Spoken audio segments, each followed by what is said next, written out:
Ce dimanche matin-là, le pasteur tendit la main et effleura l'image de la Vierge Marie. En l'espace de quelques secondes, il s'effondra devant toute la congrégation. Mais ce qui se produisit ensuite? Personne dans cette petite ville ne l'oubliera jamais. La ville d'Elmrook n'avait pas vu une église pleine depuis des années.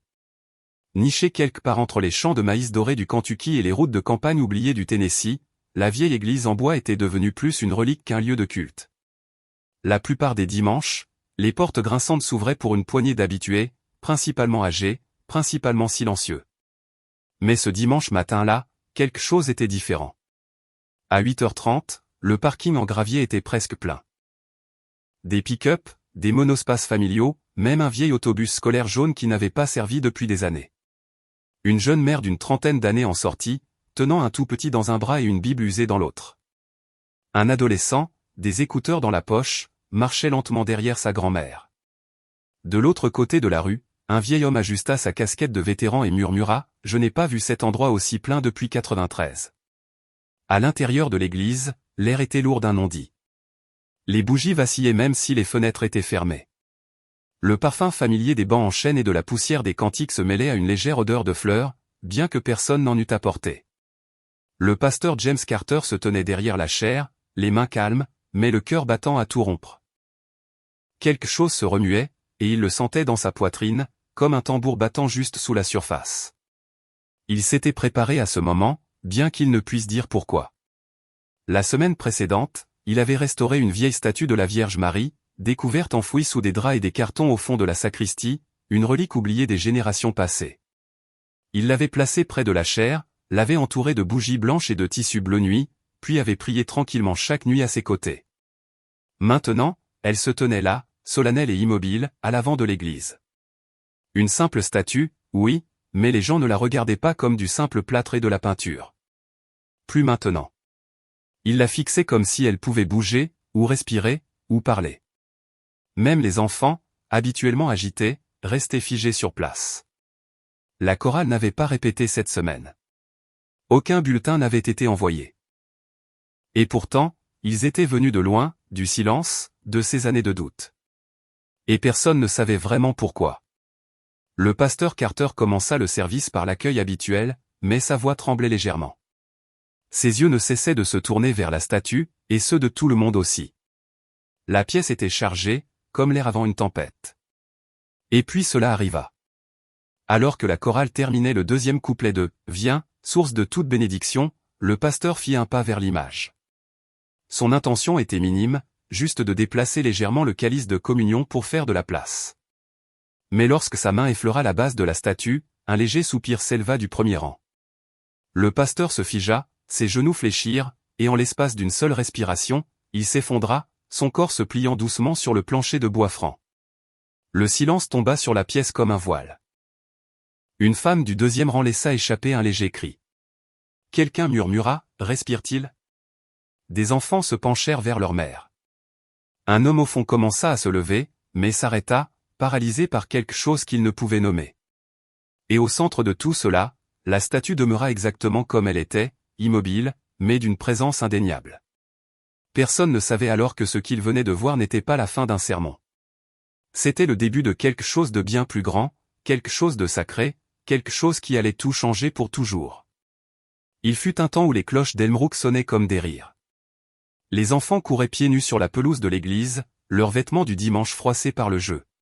Le sanctuaire, autrefois vibrant de voix et de musique, brillait des lumières colorées des vitraux et de la chaleur d'une foi qui n'avait pas besoin d'être exprimée. Elle était tout simplement là. Chaque banc était rempli.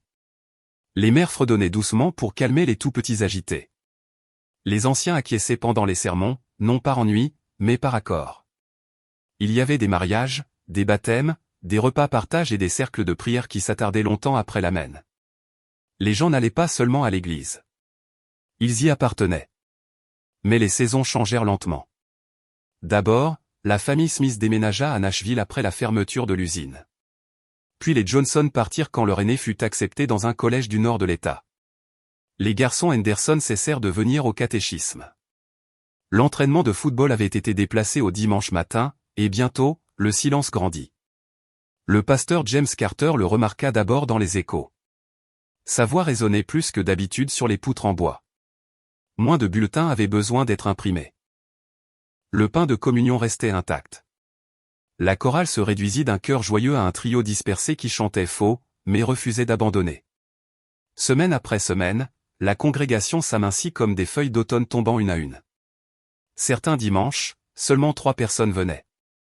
Madame Hélène, assise au premier rang dans sa robe fleurie, ses mains noueuses enroulées autour d'un rosaire. Un vieux vétéran de guerre nommé Franck, qui ne chantait jamais mais ne manquait jamais un service. Et une adolescente assise au fond qui ne disait jamais un mot. James continuait à écrire ses sermons avec soin, comme s'il prêchait à des centaines. Mais les mots commencèrent à perdre de leur poids à ses propres oreilles. Il flottait vers les chevrons et revenait sans réponse. Pendant les mois d'hiver, la chaudière tombait souvent en panne. Il prêchait avec des gants et une écharpe, ses doigts raides, son cœur plus raide encore. Parfois, il se demandait si quelqu'un remarquait seulement quand il allumait les bougies de l'autel, ou si l'esprit persistait encore.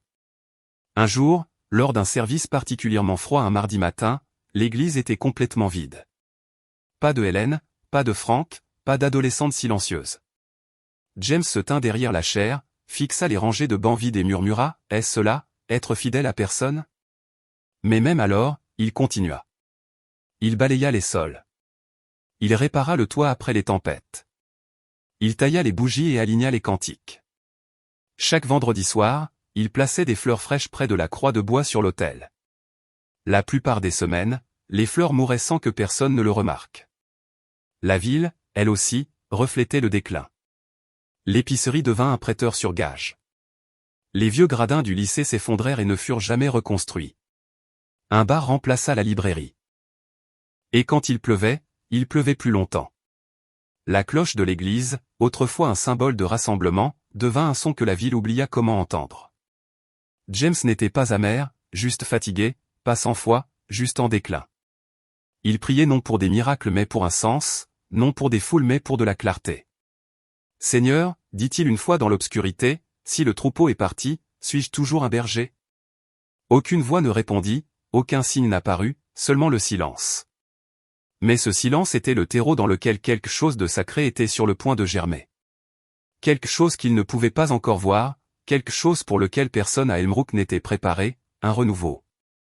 Non par le marketing, non par la musique, mais par la miséricorde. Et cela commencerait là où la plupart des histoires se terminent, au plus bas de la croyance, au bord de l'abandon, avec la poussière et le doute, et le mal lancinant et silencieux d'un homme qui allume encore des bougies dans une église vide. C'était un mardi, le genre de jour qui passe inaperçu. Un ciel gris, une bruine tapant sur le toit en tôle de l'église comme une douce matinée. La ville d'Elmbrook restait immobile.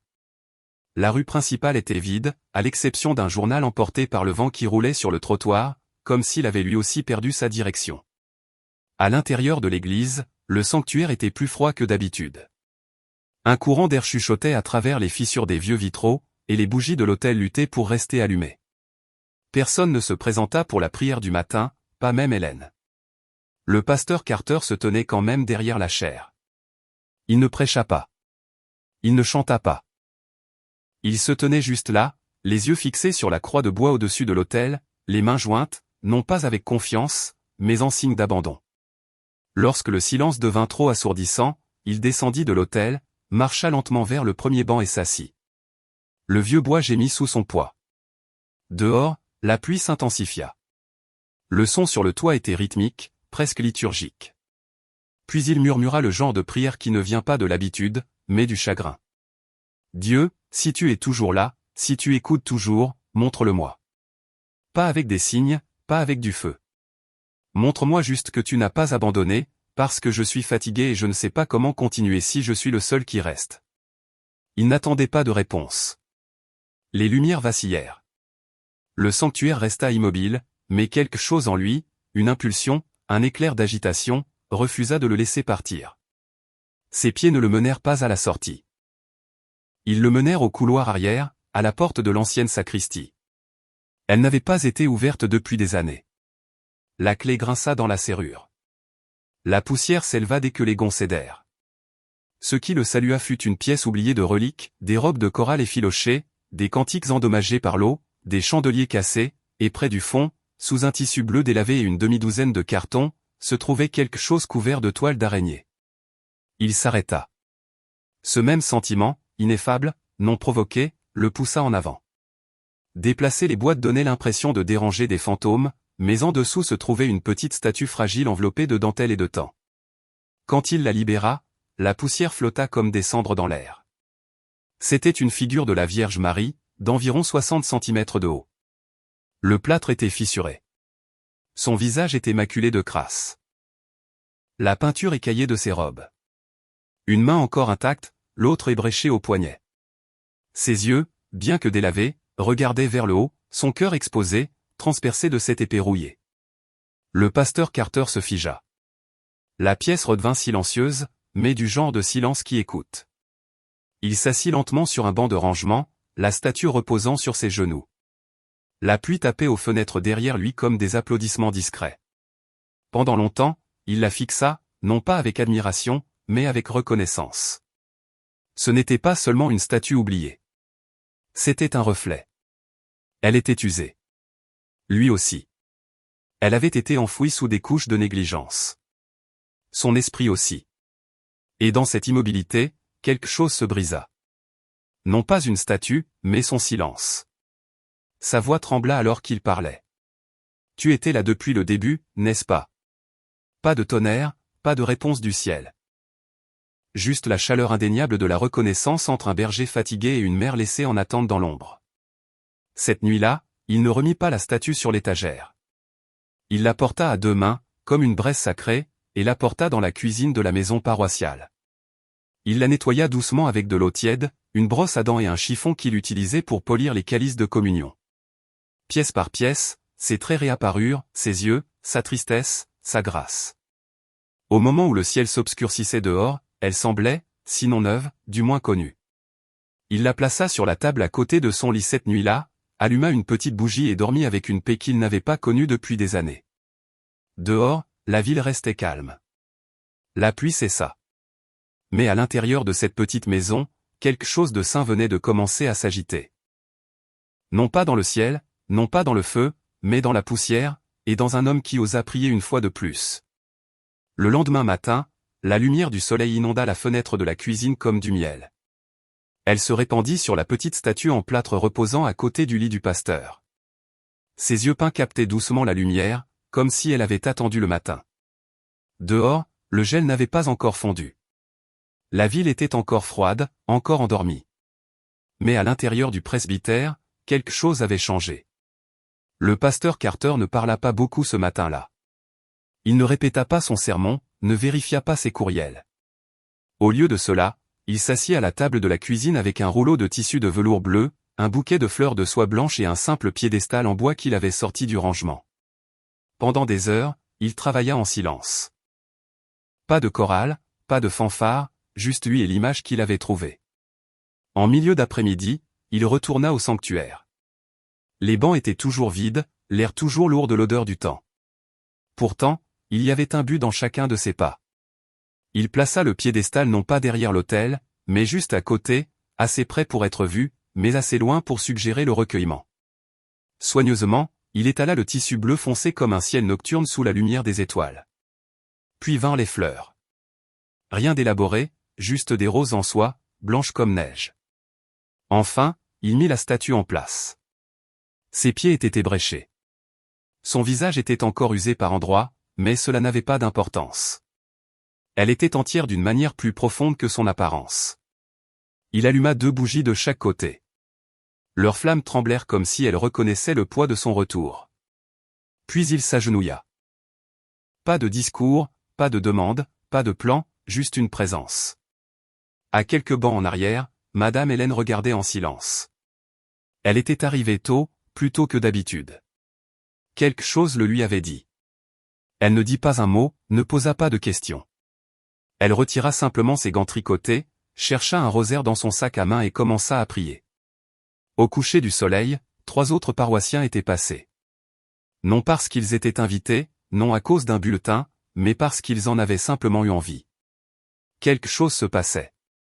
Ce soir-là, l'église ne ressemblait plus à un bâtiment.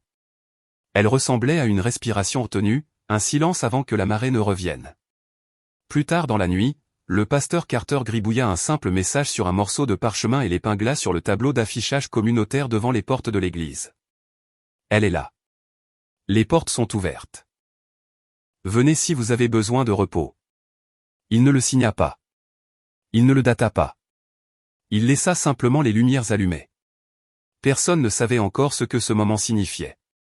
Mais il ne s'agissait plus seulement d'une statue. Il s'agissait d'une invitation. Il s'agissait de mémoire. Il s'agissait de miséricorde. La Vierge n'était pas revenue pour décorer l'autel. Elle était revenue pour appeler les gens à la maison. Non pas avec le tonnerre, non pas avec le spectacle, mais avec une dignité tranquille, comme une mère se tenant à la porte d'une maison longtemps oubliée, allumant une bougie à la fenêtre et attendant sans jugement. Le lendemain matin, quelqu'un laissa une seule marguerite au pied de la statue. Pas de mots, pas de nom, juste le début de quelque chose. Le dimanche arriva comme n'importe quel autre. Le ciel était lourd de nuages, et le brouillard matinal s'enroulait entre les poteaux de clôture comme un secret attendant d'être raconté. Dans la plupart des foyers d'Elmrook, les gens commençaient tout juste à s'éveiller. Le café bouillait, les chemises en flanelle étaient sorties des placards, les enfants se frottaient les yeux pour en chasser le sommeil. Mais à la petite église de Pinolow Road, quelque chose d'inhabituel se déroulait. La première à arriver, comme toujours, fut Madame Hélène.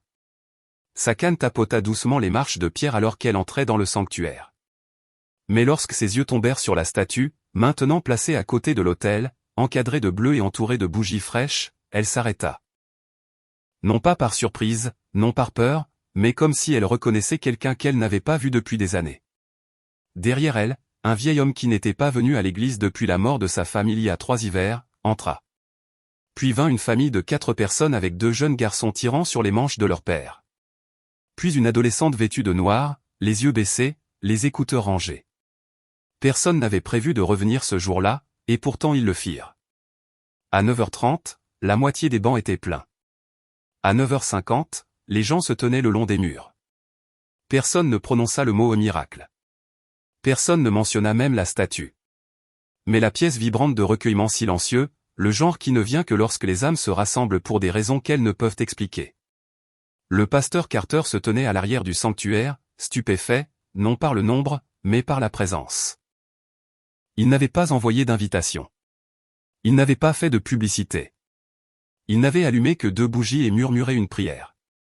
Et d'une manière ou d'une autre, ils étaient venus. L'orgue ne jouait pas. La chorale n'avait pas répété. Mais il n'y avait pas besoin de musique. Le silence lui-même était sacré. À 10 heures précises, le pasteur s'avança derrière la chaire. Il s'éclaircit la gorge. « Bonjour », dit-il. Des dizaines de visages se tournèrent vers lui, mais leurs yeux n'étaient pas sur lui. Ils étaient légèrement attirés vers la gauche, vers la statue de la Vierge Marie, sereine, se tenant à côté de l'autel, le cœur exposé, le regard levé. Il prononça les lectures. Personne ne s'agita dans les bancs. Personne ne regarda sa montre ou son téléphone. Les enfants ne gigotèrent pas. Les vieux hommes ne s'assoupirent pas. C'était comme si l'air lui-même avait fait une pause pour écouter. À mi-chemin de son homélie, le pasteur Carter jeta un coup d'œil vers la statue. Quelque chose en lui s'agita, une impulsion, faible mais ferme. Il ne le dit pas à voix haute, mais il marcha lentement vers la base du piédestal, comme guidé non par choix, mais par un appel. Il n'avait pas l'intention de la toucher, juste de l'honorer. Mais lorsque sa main effleura le bord de la base en bois, une chaleur subtile monta le long de ses doigts. Pas de chaleur, pas de douleur, juste quelque chose de vivant, comme tenir la main de quelqu'un qu'on aime et qui n'a pas parlé depuis longtemps. Il se figea. Il ne pleura pas. Il ne trembla pas. Mais il savait qu'elle était là. La statue n'avait pas changé. Elle n'avait pas bougé. Et pourtant, chaque personne dans la pièce sentit le changement. Une femme couvrit sa bouche. Un homme baissa la tête et murmura un nom que personne d'autre ne put entendre. L'adolescente au 3e rang retint ses larmes. Même les bougies semblaient brûler plus régulièrement. Le pasteur Carter continua le service, la voix plus douce maintenant. L'Eucharistie fut distribuée. Les prières furent dites, puis il fit quelque chose qu'il n'avait pas fait depuis des années. Il demanda à la congrégation de rester un instant. Il dit, si vous le souhaitez, restez ici avec elle en silence. Laissez-la parler, ne serait-ce qu'à votre cœur. Personne ne partit. Pas un seul. Ils restèrent sur les bancs en bois, les genoux endoloris, dans un recueillement murmuré. Certains avec des larmes, d'autres avec des sourires, mais tous présents. Et dans ce silence, quelque chose s'éveilla. Non pas bruyant, non pas dramatique, mais sacré.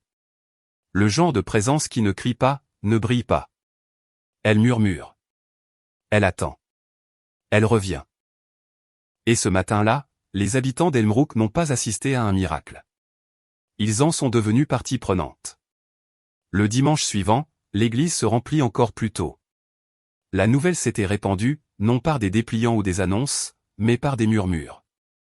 Le genre de murmures qui circulent entre les tables de dîner, les chambres d'hôpital et les comptoirs de station-service. Non pas à propos de miracles ou de visions, mais à propos d'un sentiment, d'une impression que quelque chose était revenu à Elmrook, quelque chose de sacré. À 9h15, il n'y avait plus de bancs vides. Les gens se tenaient le long du mur du fond, s'appuyaient contre les colonnes, s'asseyaient par terre avec des enfants sur leurs genoux. Certains apportaient des fleurs, d'autres n'apportaient rien d'autre que le silence. Le pasteur Carter entra dans le sanctuaire par la porte latérale. Il marqua une pause en voyant la foule, non par fierté, mais par émerveillement. À l'avant, la statue de la Vierge Marie se tenait baignée de lumière de bougies et de roses. Des notes et des chapelets entouraient maintenant sa base comme des offrandes. Le sermon du pasteur était préparé. Une réflexion profonde sur la guérison tirée de Marc 5. Mais quelque chose en lui, invisible, sans nom, se sentait différent. Il prononça l'évangile. Il commença l'homélie. Il lut 2 lignes et puis les mots lui manquèrent. Sa voix se coinça dans sa gorge. Ses mains tremblèrent légèrement. Ses yeux tombèrent de la page aux gens, à la femme serrant une photo de son fils disparu. À l'homme qui n'avait pas communié depuis 15 ans. À la petite fille en robe rouge dessinant des cœurs sur le bord du bulletin. Et puis à elle, la statue. Le moment s'étira, non pas maladroitement, mais avec révérence. Un silence tomba comme la rosée. Il s'éloigna de la chair, nu non par décision, mais par quelque chose de plus profond. Il marcha lentement et silencieusement vers la statue, et posa une main sur sa base, comme il l'avait fait la semaine précédente. Mais cette fois, quelque chose se produisit. Cela commença par de la chaleur, puis de la lumière. Puis le sol sembla bouger sous lui, non violemment, mais comme de l'eau ondulant depuis une source profonde. Ses genoux fléchirent. Des halètements résonnèrent dans le sanctuaire. Une femme se leva. Quelqu'un s'avança, mais il tombait déjà doucement, lentement sur le sol de marbre. Il ne perdit pas connaissance. Il était pleinement conscient du froid sous sa joue, du murmure de la foule, du scintillement des bougies, d'une paix inondant son corps si complète qu'elle faisait de la respiration une prière. Puis cela vint, non par ses yeux, mais par son âme, un chant infini, doré, se mouvant comme le blé dans le vent, un ciel plus blanc que tout ce qu'il avait connu, un silence qui n'étouffait pas, mais chantait. Et dans ce chant, une femme. Elle ne parla pas. Elle ne brillait pas. Elle était vêtue de bleu et de blanc, comme si le ciel et les nuages avaient choisi de l'embrasser. Ses pas ne dérangèrent pas la terre. Ses mains restèrent doucement à ses côtés. Ses yeux contenaient une connaissance qu'aucun mot ne pouvait exprimer. Elle marcha vers lui, non pour guérir, non pour commander, mais pour voir. Et elle vit. Elle vit tout, sa solitude, ses doutes, ses prières silencieuses dans les bancs vides, sa peur d'avoir peut-être échoué pour eux tous. Elle vit et elle aima malgré tout. Quand elle l'atteignit, elle leva une main, non pour toucher, mais pour pointer derrière lui. Et soudain, ils étaient là, ces gens. La femme avec la photo, l'homme aux mains tremblantes, la fille à la robe rouge, chaque visage dans le sanctuaire, levé, brillant, changé. Elle ne parla pas, mais dans son regard, il l'entendit clairement. Ils sont à mission. Même quand tu tombes, tombe pour eux. Puis elle disparut comme la brume dans la lumière du matin. Ses yeux s'ouvrirent. Il était toujours sur le sol de l'église, toujours entouré d'un silence stupéfait. Mais maintenant, quelque chose était différent en lui, une immobilité qui n'engourdissait pas. Elle ancrait. 2 jeunes hommes se précipitèrent pour l'aider à s'asseoir. Quelqu'un murmura, « Pasteur, ça va ?» Il regarda la statue, puis la foule, et dit doucement, « Mieux que jamais. » Il n'y eut pas d'applaudissements, pas de musique, pas d'explication, seulement le silence, sacré, inébranlable, partagé. Ce matin-là, Elmrook n'assista pas à un miracle. Ils en devinrent un. Ils quittèrent l'église ce jour-là en silence, non par confusion, peur ou doute, mais parce que les mots semblaient trop petits. Les enfants s'accrochaient plus fort à leurs parents.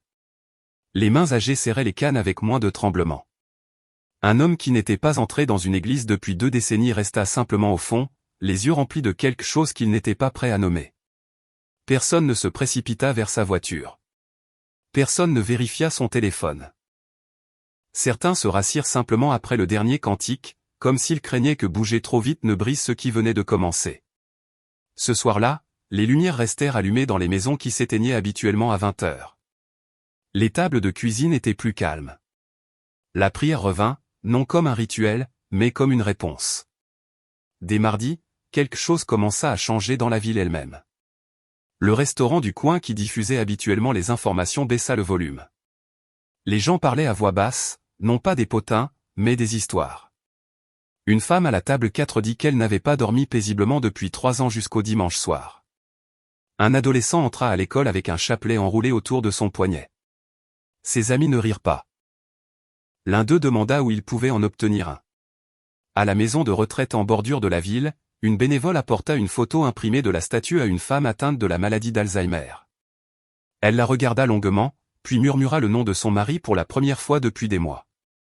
Rien de tout cela ne fit les gros titres, mais tout changeait. Les gens commencèrent à passer à l'église au milieu de la journée. Non seulement les fidèles, non seulement les curieux, mais les personnes souffrantes, les oubliés, les personnes en quête. Une jeune mère qui avait perdu un enfant s'assit sur le banc du fond pendant des heures, ne disant rien. Un chauffeur de camion de passage en ville, vit les portes ouvertes et s'agenouilla sans savoir pourquoi. Le sanctuaire devint plus qu'un bâtiment. Il devint un refuge. La statue resta à l'endroit où elle avait été placée. Pas de lumière, pas d'effet sonore, mais toujours entourée de bougies, de lettres, de larmes, d'espoir. Madame Hélène, toujours fidèle, commença à venir non seulement le dimanche, mais tous les matins. Elle apportait avec elle de petites tasses d'eau et changeait les fleurs près de l'autel, murmurant de petites choses à la mère qu'elle n'avait jamais osé dire à voix haute auparavant. Un après-midi, un groupe de lycéens se présenta sans prévenir. Ils demandèrent s'ils pouvaient s'asseoir un moment. Personne ne les guida. Personne ne leur dit comment faire. Ils vinrent simplement, s'assirent, prièrent, et repartirent changés. Ce n'était pas organisé.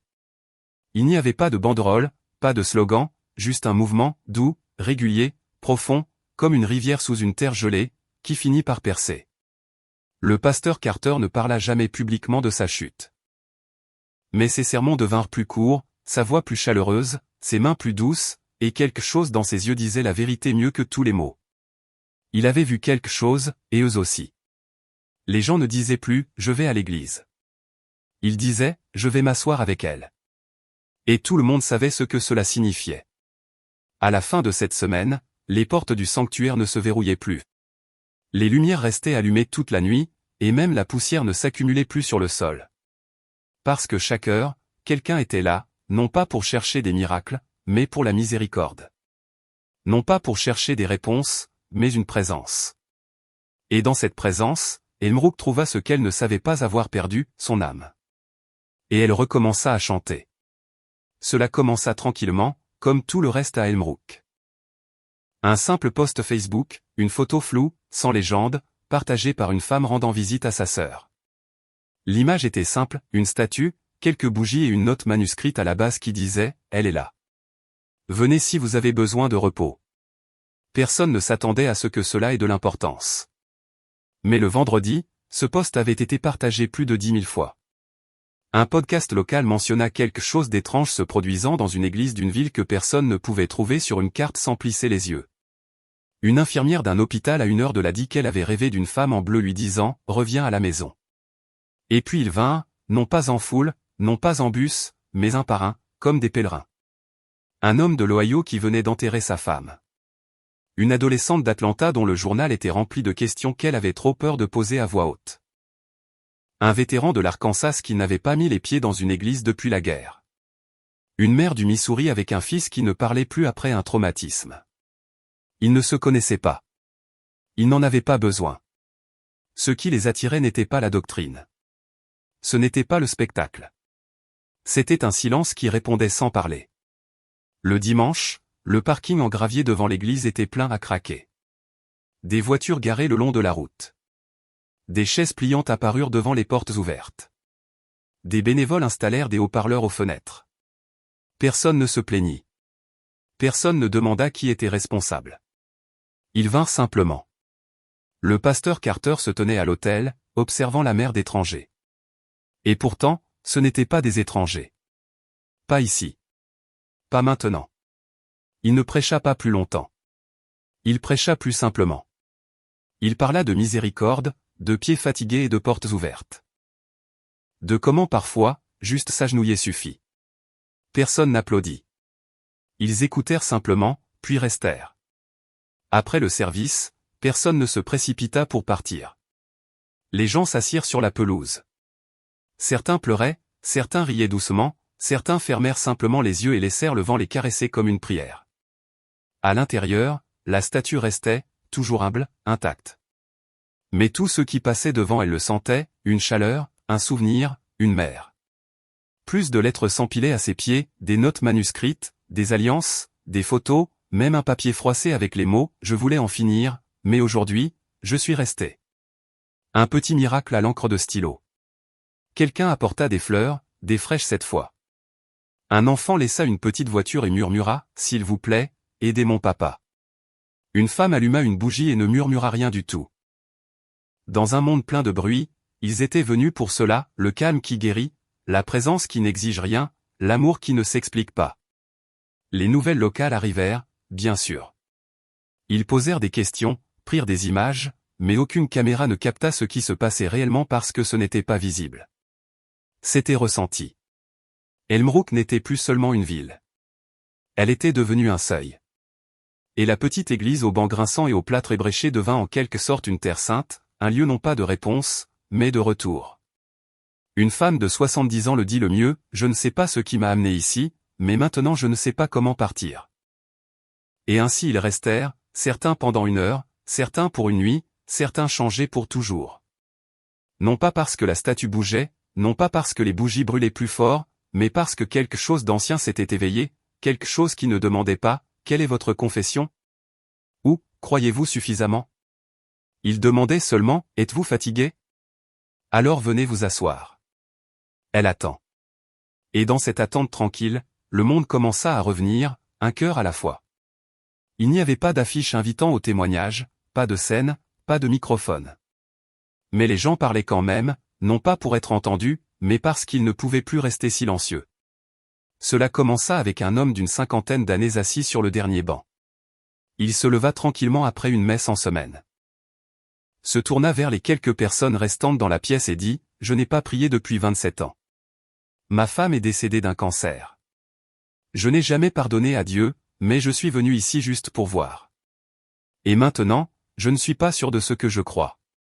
Mais pour la première fois, je veux croire à nouveau. » Personne n'applaudit, mais plusieurs hochèrent la tête, certains pleurèrent. Puis vint l'adolescente de bâton rouge. Elle écrivit son histoire dans un carnet et le plaça au pied de la statue. Plus tard, quelqu'un le lut à voix haute. J'avais un plan. J'avais les pilules. J'allais disparaître, mais j'ai vu une vidéo de cet endroit et quelque chose m'a dit, et c'est un dimanche de plus. Je suis venu. Elle était là, et je suis resté. Je ne vais toujours pas bien, mais je suis toujours là.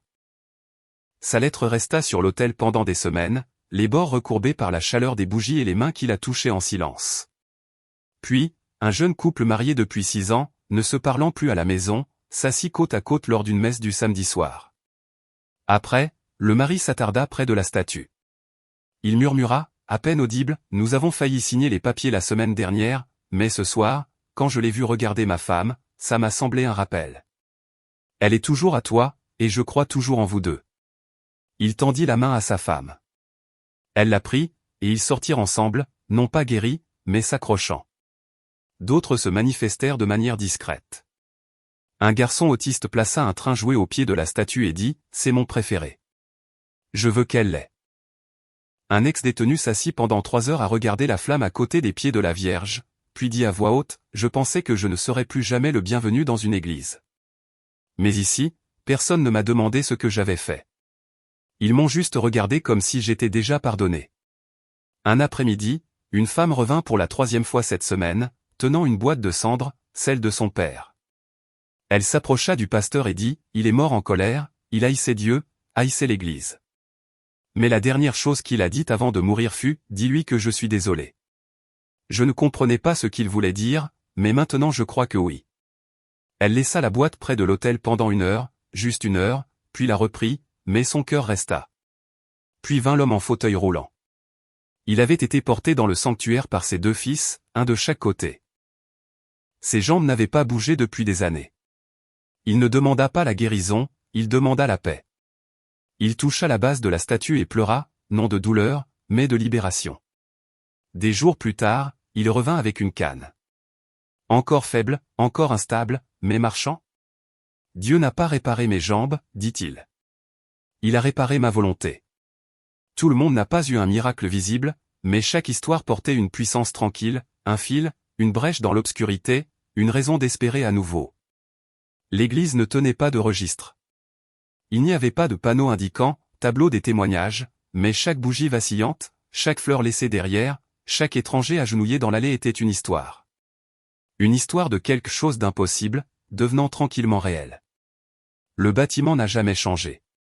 Les mêmes bancs en bois grinçaient toujours sous le poids mouvant. Le ventilateur de plafond au-dessus de l'allée 3 faisait toujours ce tic-tac inégal. La nappe d'autel avait toujours la petite tache de vin de Pâques il y a 3 ans. Mais d'une manière ou d'une autre, tout était différent. L'église n'avait pas été reconstruite. Elle avait été réveillée. Et non avec des sermons, non avec des programmes, mais avec une présence. Une mère arriva un matin après avoir travaillé la nuit. Elle ne s'assit pas.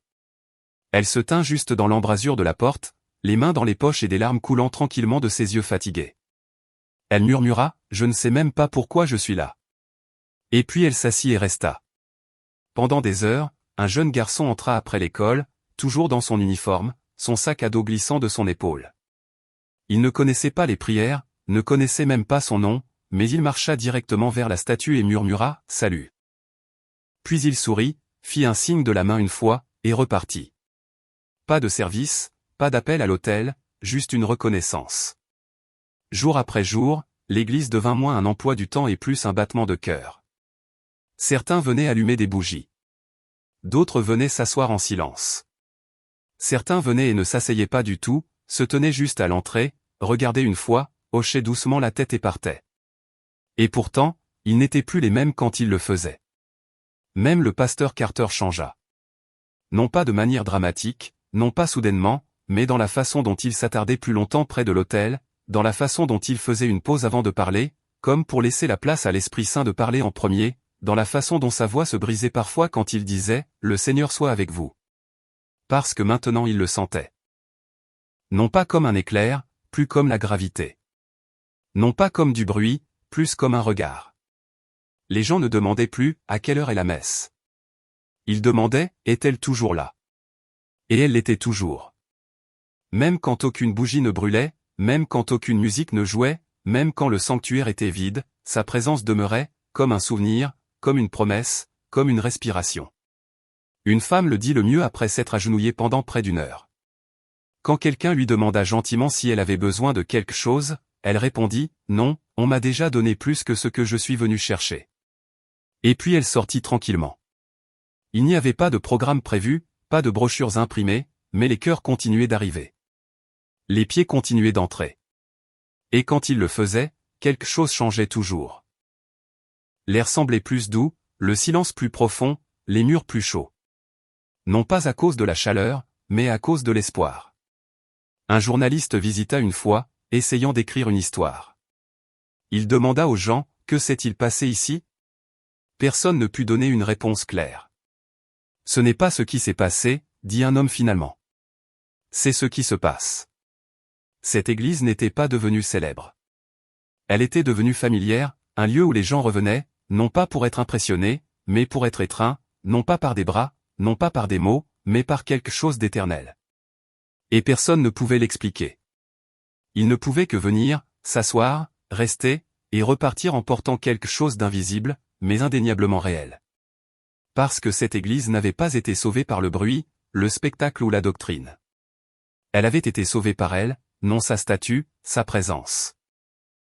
Et la présence, quand elle est sainte, n'a pas besoin de crier. Elle demeure. Le pasteur James ne se tenait plus derrière la chaire comme un prédicateur avec un sermon à prononcer. Il se tenait comme un témoin, non de ce qu'il avait fait, mais de ce qui avait été fait à travers lui. Il y eut un changement discret dans sa façon de se mouvoir dans le sanctuaire. Plus pressé, plus accablé, il marchait lentement, comme quelqu'un marchant enfin en rythme avec la grâce. Il ne ressentait plus la pression de remplir chaque silence avec l'écriture ou chaque service avec une structure. Il avait appris quelque chose de bien plus puissant, que parfois, les moments les plus sacrés ne nécessitent aucun mot. Il commença à arriver à l'église avant le lever du soleil, non par obligation, mais par anticipation. Allumant les bougies de ses propres mains, remplissant l'eau des fleurs, plaçant des mots d'encouragement dans les bancs où il s'était autrefois assis seul. Quand les gens lui demandaient conseil, il répondait rarement par des instructions. Au lieu de cela, il s'asseyait à leur côté. Il écoutait, et parfois c'était tout ce dont ils avaient besoin. Le jeudi soir, il commença à laisser les portes de l'église ouvertes jusqu'à minuit. Pas d'ordre du jour, pas d'annonce, juste un petit panneau à l'extérieur qui disait « Si vous êtes fatigué, venez vous asseoir. » Il est là. Elle aussi. Et les gens venaient, non pour voir James, mais pour trouver ce qu'il avait trouvé. Il prêchait toujours le dimanche, mais ses homélies devinrent plus simples, plus douces, plus proches de la narration que des discours. Avant, je pensais que mon travail était de protéger la foi, dit-il un jour à un jeune séminariste. Mais maintenant, je sais que c'est de lui faire de la place, non pas de garder la flamme, juste de garder les portes suffisamment ouvertes pour que les autres ressentent sa chaleur. Il ne craignait plus les bancs vides, car il avait vu ce qu'une bougie allumée pouvait faire dans l'obscurité. Sa mission avait changé. Non pas pour être entendu, mais pour être disponible. Non pas pour convertir, mais pour recevoir. Et en recevant, il devint plus qu'un pasteur. Il devint un pont, entre la douleur et la paix, entre le silence et la présence, entre l'âme et les bras de la mère attendant dans l'immobilité. Et d'une manière ou d'une autre, sans même le vouloir, il était redevenu un berger. Cette fois, non pas de foule, mais de cœur. Tout le monde n'est pas allé à Elmbrook. Tout le monde n'en a pas eu la possibilité. Certains ont vu les photos. Certains ont entendu les histoires. Certains ont fait défiler les vidéos tard dans la nuit avec des yeux brûlés par trop de temps d'écran et trop peu d'espoir. Certains ont murmuré, ce n'est probablement pas réel. D'autres ont dit, c'est réel, mais pas pour moi. Et pourtant, ils ont marqué une pause. Quelque chose dans le silence derrière les histoires les interpellait, non pas bruyamment, mais avec persistance, comme une main sur l'épaule qu'ils ne pouvaient pas tout à fait sentir, mais qui le remarquaient quand même. Il y avait une femme à Chicago qui fixait l'image de la Vierge pendant des heures sur son téléphone sans jamais appuyer sur lecture. Un étudiant à Austin qui a fait une capture d'écran d'une citation du pasteur et l'a gardée cachée dans un dossier intitulé « Ne pas ouvrir ». Un homme à Détroit qui n'avait pas mis les pieds dans une église depuis 40 ans, mais qui, un jour, est passé devant une chapelle vide à minuit, a baissé la vitre et a simplement écouté. Ils n'ont jamais allumé de bougie, ne se sont jamais agenouillés, n'ont jamais touché la base d'une statue. Mais l'invitation les a atteints quand même. Et cela, c'est le message. Le miracle n'était pas dans le sol de marbre. Il n'était pas dans les bougies ou la statue ou même l'homme qui est tombé. Le miracle était dans le rappel que la grâce n'attend pas la perfection. Elle attend la permission. Et vous n'avez pas besoin de conduire jusqu'au Kentucky pour la donner. Vous n'avez pas besoin d'être prêt. Vous n'avez pas besoin de croire pleinement. Vous n'avez même pas besoin de savoir pourquoi vous tendez la main. Vous avez juste à tendre la main. Parce que dans l'espace tranquille entre, je ne suis pas assez, et, peut-être que j'essaierai une fois de plus, elle est déjà là à attendre, non pas avec jugement, mais avec des yeux qui ont déjà tout vu et sont restés quand même. Alors, si vous avez erré, si vous avez fait défiler, si vous avez essayé de faire taire la douleur assez longtemps pour fonctionner, laissez ce moment être celui où vous ne la repousserez pas allumer une bougie, asseyez-vous en silence, murmurez quelque chose, n'importe quoi, ou ne dites rien du tout. Elle n'a pas besoin de vos mots. Elle a besoin de votre présence. Et en retour, vous sentirez la sienne. Même à travers un écran, même à travers le doute, même ici, même maintenant. Si cette histoire a remué quelque chose en vous, quelque chose de petit, quelque chose de silencieux, quelque chose que vous avez presque ignoré, ne vous en éloignez pas, restez. Laissez-le grandir. Laissez-le parler. Et si vous souhaitez entendre d'autres histoires comme celle-ci, de grâce, d'espoir, de miracles silencieux qui touchent encore les cœurs aujourd'hui, abonnez-vous à eux touchés par la grâce. Parce que certaines histoires ne se terminent pas, elles attendent d'être trouvées. Et peut-être, juste peut-être, celle-ci vous a-t-elle trouvé. Touché par la grâce. De vraies histoires, des miracles silencieux, une âme à la fois.